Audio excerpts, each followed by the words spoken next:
Hi everyone, I promised I'll be back shortly with a video on how I get my seeds started. I wanted to get started at the very beginning of February, so let's go ahead and get this show on the road. Okay everyone, let's get this party on the road. So here I have my peat pellets that came in this little tray. So notice how compact they are. So I'm going to show you how I pretty much get these going. Notice I have a pot of water right here and it is warm. That is the best way to do it. If you use colder water, it's going to take a while. So you do have to use, I made it, it was boiling initially. So you do need it warmer and it goes pretty fast, but then you have to wait on it to cool off because you don't want to put seeds in hot soil, like not scorching. It doesn't take that long to cool off though. It is rather quick. This also will kill any larva eggs. The risk of gnats laying eggs in here though, very slim. Another good reason to use this, if you use regular potting soil, you will have to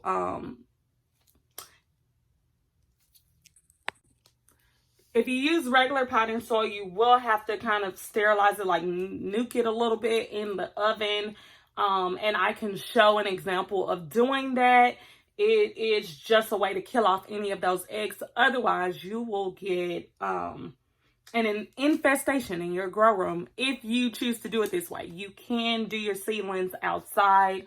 You do not need a grow light. You just want to get a south-facing area, and you can sit them outside during the day to get the most sun, and then bring them in at nighttime, and we can discuss those further because I know having grow lights is not the most ideal situation, but let's get to it.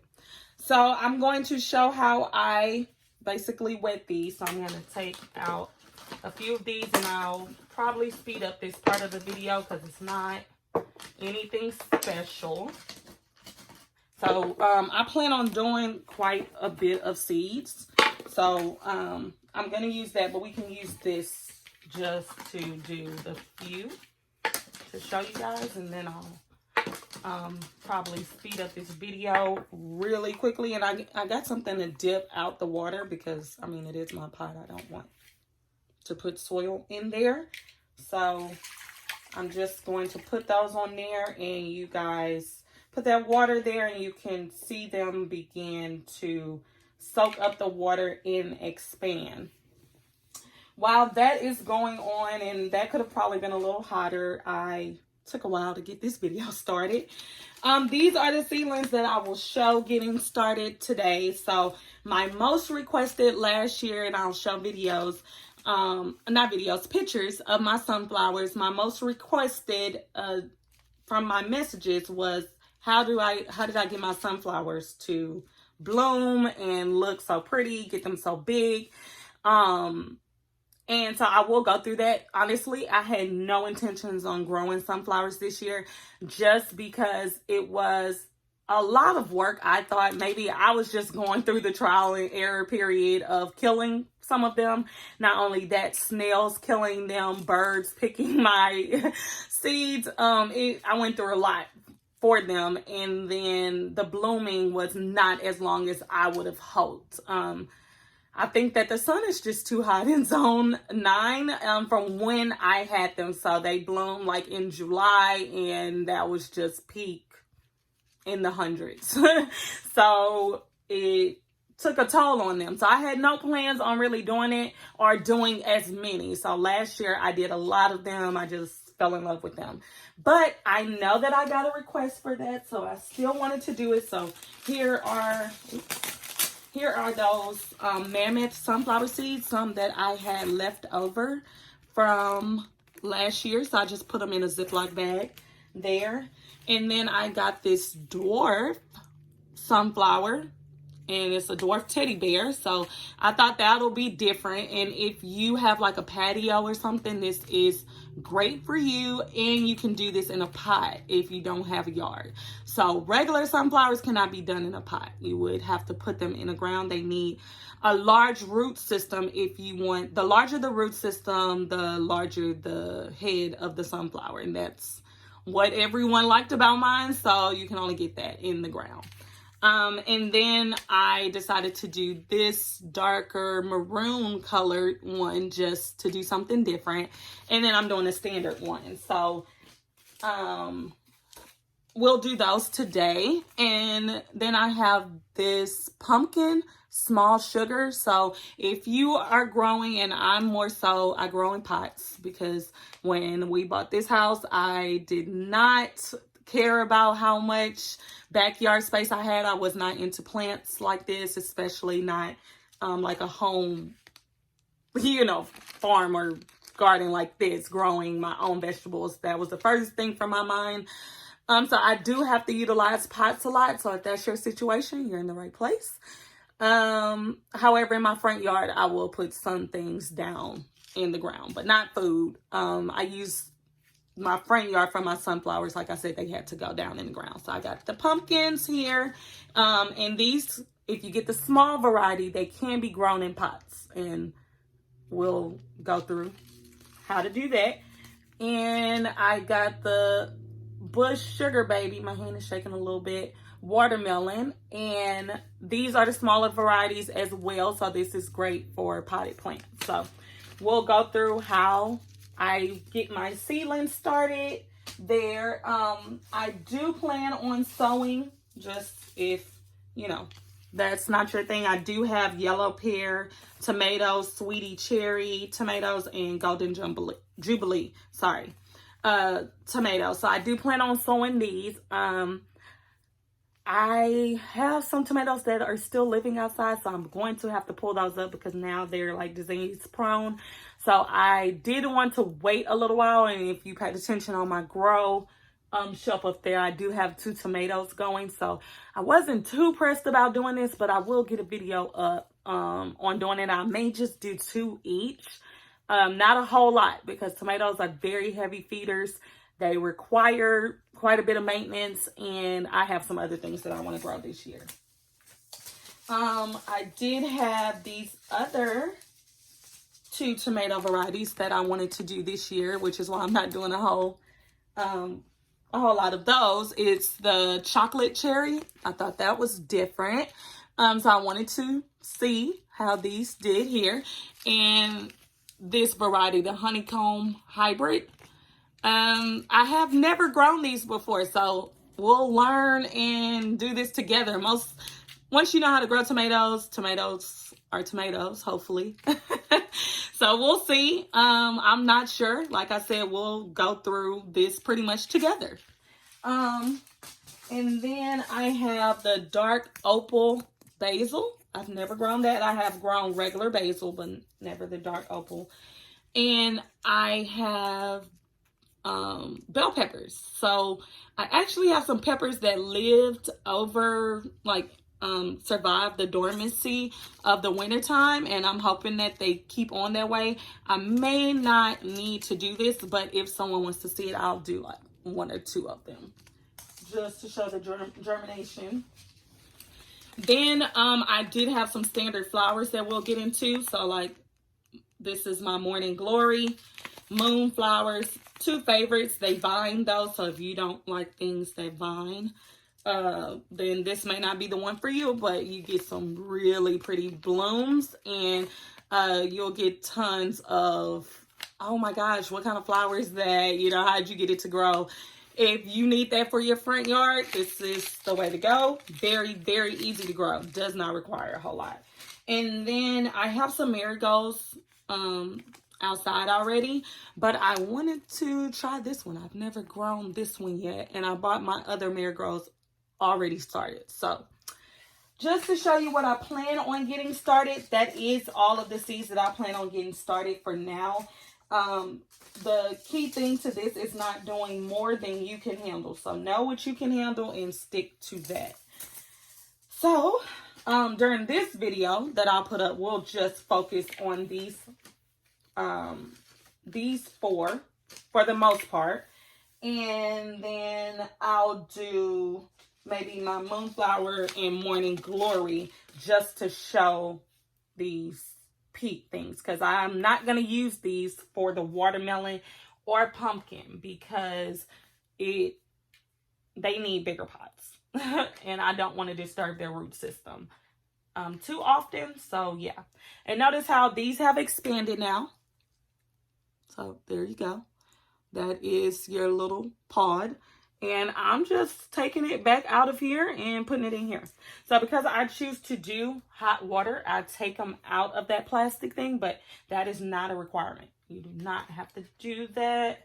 You can pour regular water just in here and wait on it to do its thing.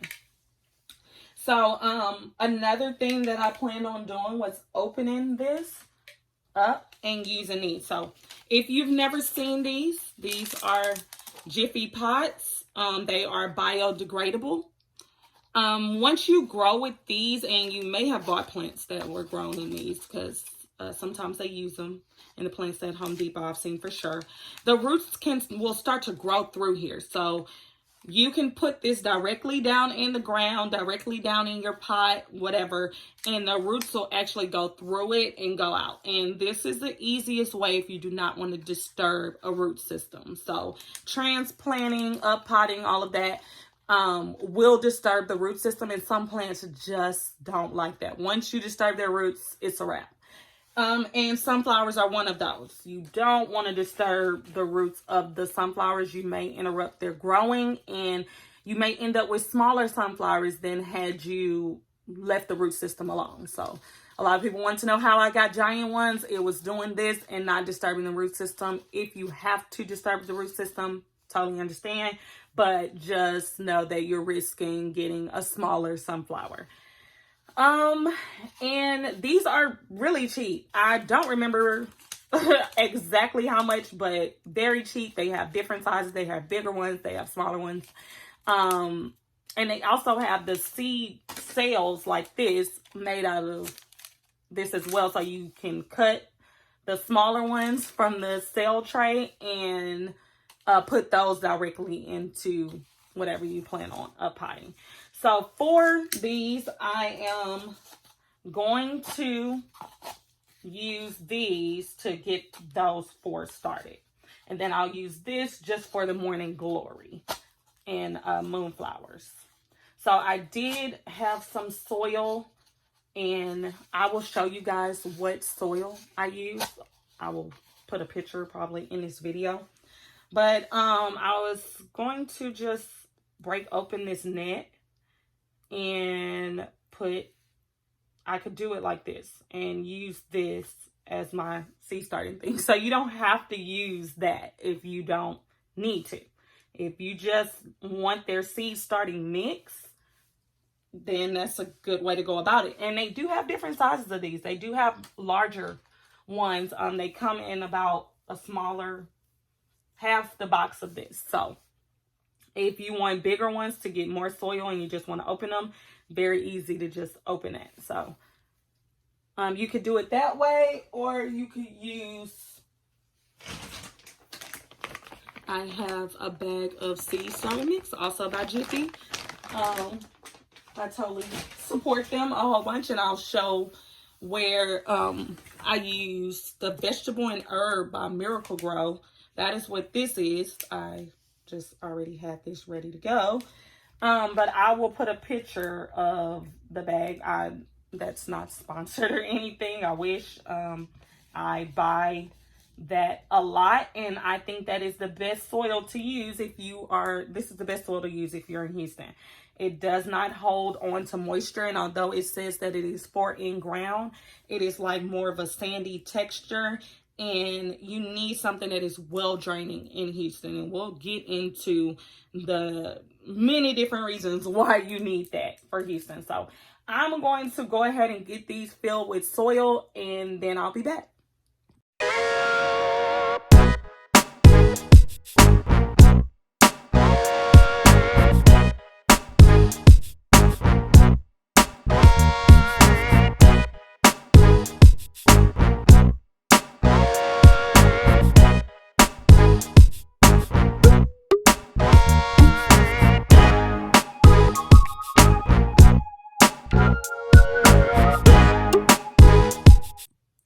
Okay, I have all my soil in here pretty much ready to go. You can level it off if you so choose. Notice how I'm using these pans. So you'll see these pans quite a bit in here. I use them a lot, especially to solarize my soil. So I buy these type of pans because I'm not putting it in my normal pans or anything. Okay, so I have leveled off the soil. You do want this soil pretty damp. You're going to water the seeds in. This is very handy for your seedlings to have something like this. And I'll talk about what's in the bottom of my little potion here.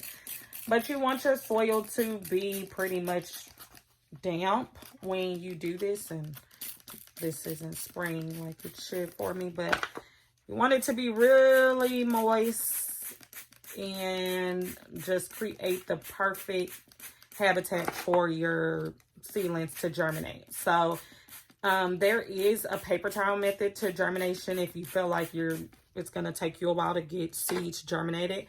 However, with my method, I have a pretty high germination rate. I've never really had a problem getting seeds to germinate unless they were perennials. So if you know all about that, then you know that perennials are just harder because they last longer, basically.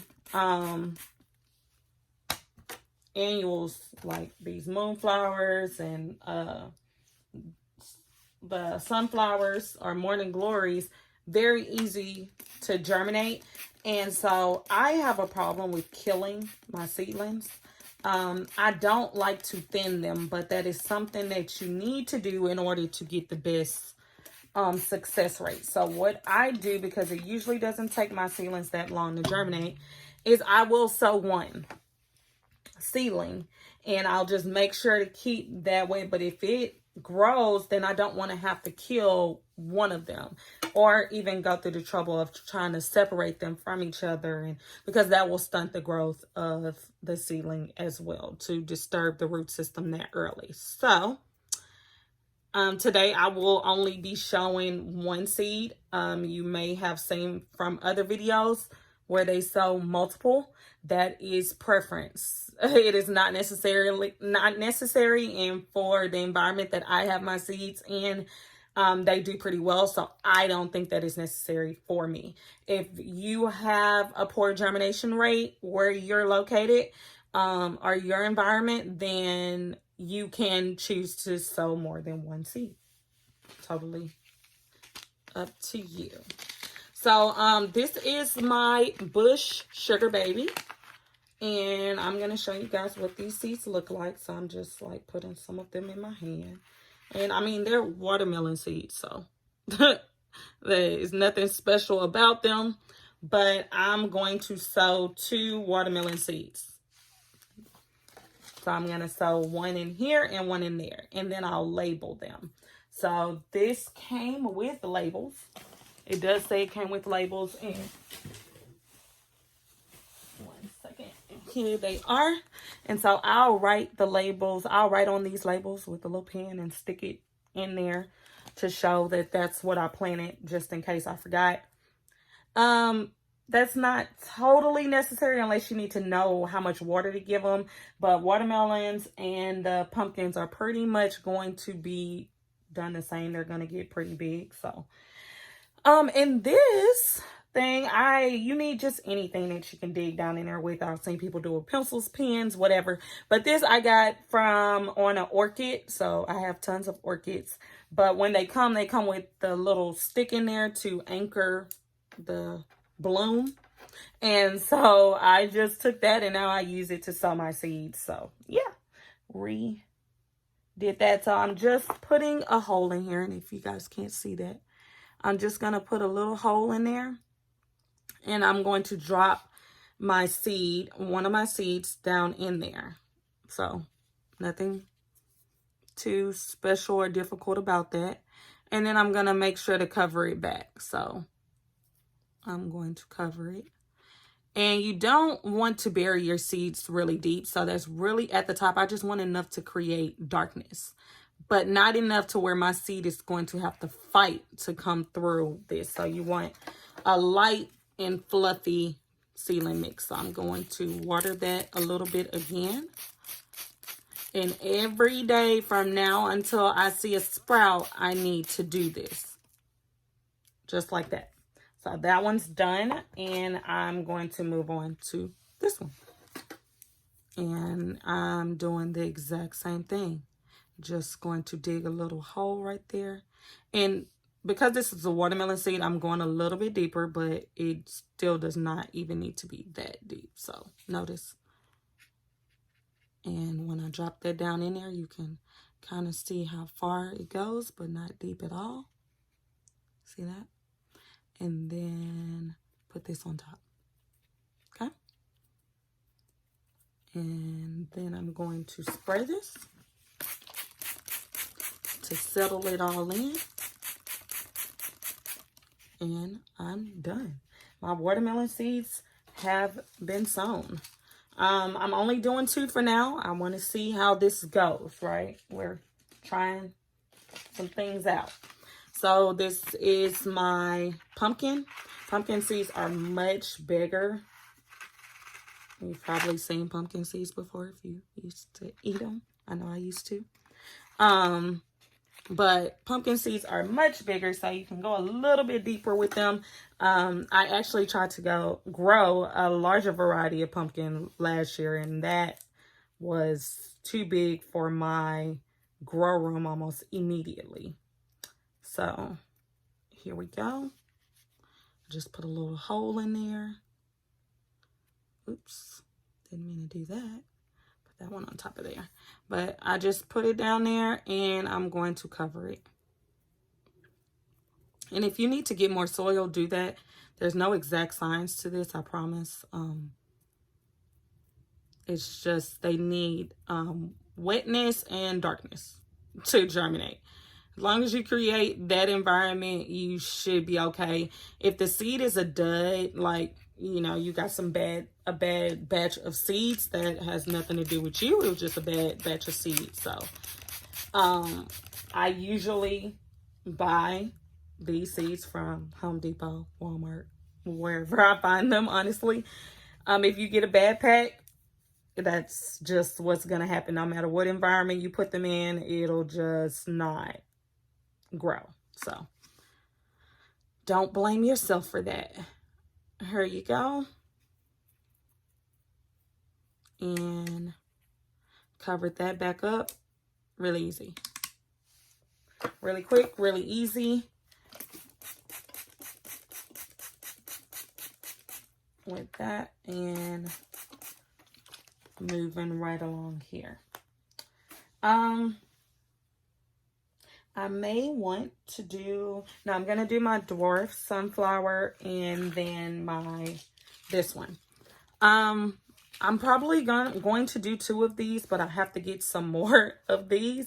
So for now, I'm just going to sow 1 each, just so you guys can see with a smaller seed. So these are the dwarf.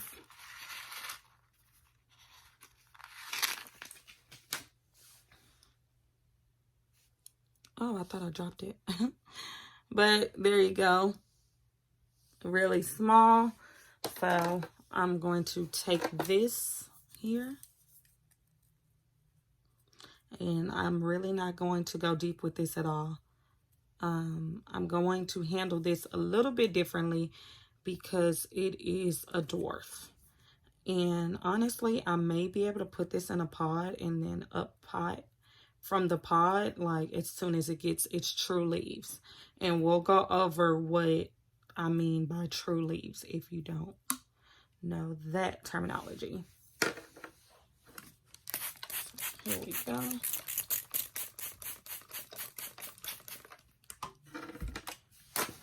And my last one for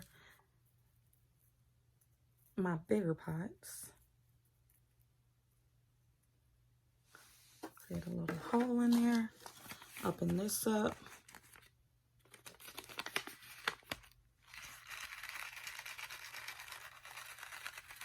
These do not say that they are the Mammoth variety, so these are This one is smaller as well.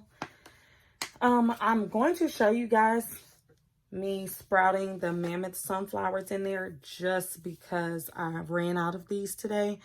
But if you could get this size for your mammoths, it would be preferred. So I put that down in there, and here we go.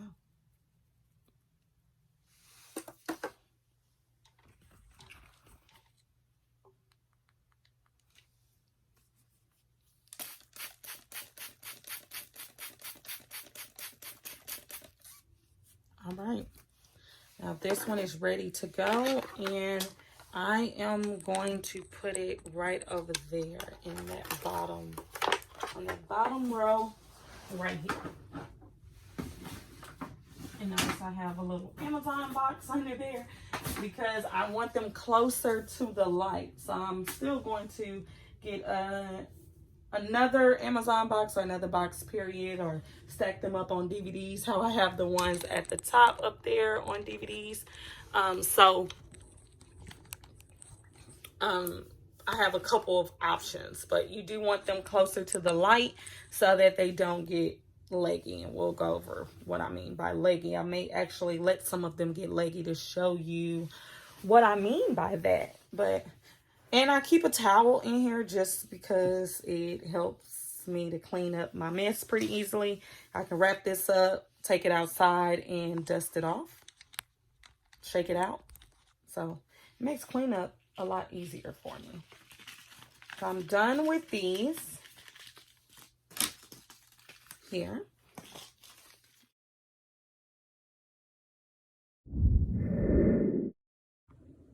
Okay guys, so really quickly, I decided to split my seed starting videos into 3 sections. That way you guys can choose to watch all of them or not. I mean, if you get the whole point of it, then you don't have to. If you just enjoy watching the videos, feel free. But I wanted you guys to have the option to watch them or not. In the finale, that is just holding me accountable to show that I got all of these started in the middle of February.